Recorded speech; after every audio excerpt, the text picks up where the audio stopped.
Court is now in session. We are here today to discuss Bill 700, which proposes banning vasectomies for men under the age of 25 and regulations for vasectomy clinics. Now I want to know why bills like this aren't in use all over the country. We have seen the effect of rampant vasectomies in our high schools time and again. These teen boys are getting vasectomies and then dropping out of high school and becoming sex-crazed maniacs. You know, I completely agree.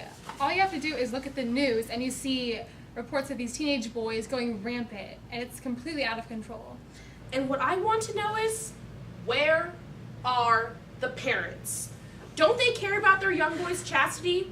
These boys are going to have to be pure for their wives one day, and these vasectomies are just encouraging them to go out and have sex. I think it's devastatingly clear the effect this process has on teens. The high birth rates, it's obviously all due to the fact that these boys are having vasectomies and then they think they can have premarital sex, which is simply not the case. We need to be teaching our boys in school that vasectomies aren't the answer. Abstinence is. No more vasectomy information packets in health class. No more trial vasectomies in the hall. It all has to go. And think of the effect this has on teenage girls.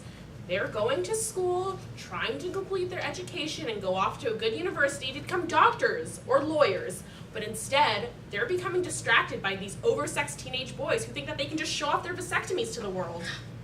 I mean, it's obvious that these vasectomies are just a jumping off point for these boys. Once they lose their V card, they start dressing provocatively and staying out past curfew. It's incorrigible.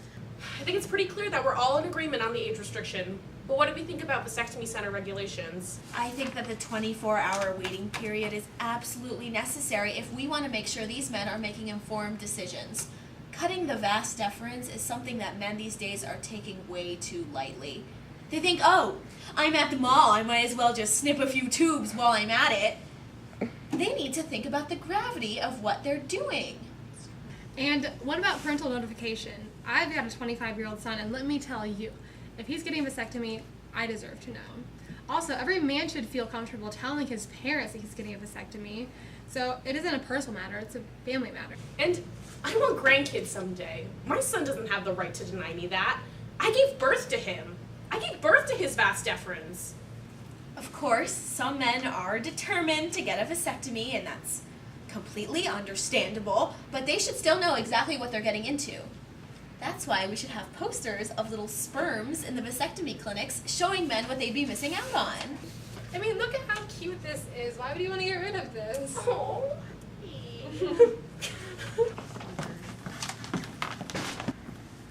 Your Honors, this is Mantagonism of the worst degree. It's my body, myself. We will not stand for this. Oh, honey, you don't know what you want. The next thing you know, the man's gonna want the right to vote.